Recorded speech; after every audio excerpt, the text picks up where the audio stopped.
Bonsoir Henri. Bonsoir Loïc. Après Cuba, c'est aux États-Unis que le pape François reprend son bâton de pèlerin pour une visite marathon de 5 jours qui verra le Saint-Père tour à tour à la Maison-Blanche, au Congrès, aux Nations Unies, mais aussi dans les rues de New York et de Philadelphie où il visitera une prison et célébrera une grand-messe où sont attendus plus d'1 million de fidèles. Vous nous faites donc ce soir, Henri, la chronique d'un triomphe annoncé. Et oui, a priori, puisque tout est fait pour que ce périple reste dans les mémoires comme le plus important, le plus solennel et le plus populaire aussi de tous les voyages papaux en Amérique. Aucun détail n'a été négligé, à commencer par la Maison-Blanche, avec cet accueil sur la base Andrews, au pied de la passerelle, par Michelle et Barack Obama. Sans oublier le chaperonnage à toutes les étapes du séjour de Joe Biden, le vice-président, lui-même fervent catholique et peut-être même futur candidat aux primaires démocrates. On a mis aussi les petits plats dans les grands au Congrès, où un pape s'exprimera pour la première fois devant la représentation américaine réunie au complet.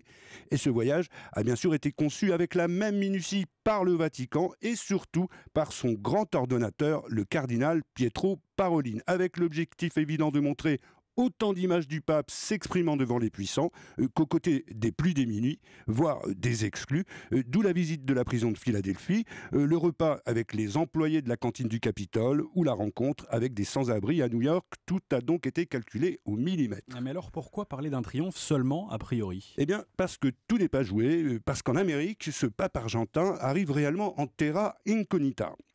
Il n'y a jamais mis les pieds avant son pontificat, il connaît peu la société américaine et tout indique aussi qu'il partage avec le monde latino-américain dont il est issu un certain nombre de préventions à l'égard de ce qui reste la première puissance de la planète.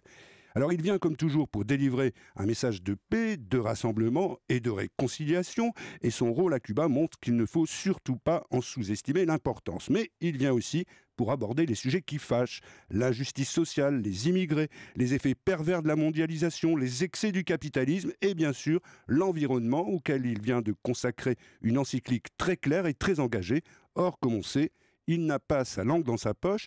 Il n'est donc pas impossible, Loïc, que dans les travées d'un congrès dominé par les conservateurs, on applaudisse, certes, mais en s'étranglant un petit peu. Mais est-ce qu'on peut s'attendre de sa part à une attaque en règle, du coup, non seulement du capitalisme, mais aussi de la société américaine ? Bien non, certainement pas, même si c'est un peu tout de même la crainte d'une partie de son entourage qui le juge parfois incontrôlable ou emporté par sa verve et sa franchise.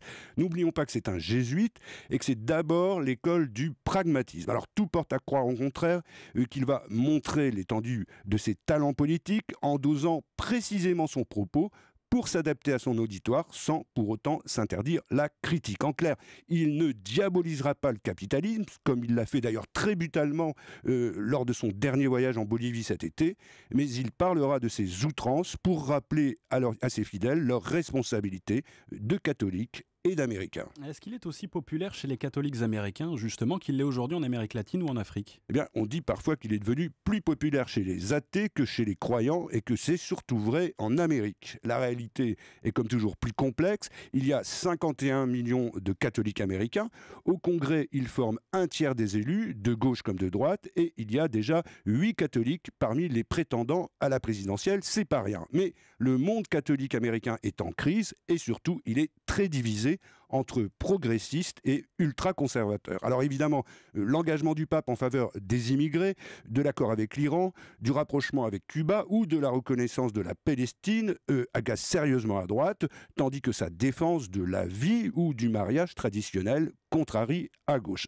Voilà pourquoi en Amérique, le pape sera vraiment contraint de marcher, non pas sur l'eau, mais sur des œufs. Merci Henri Guerchoun.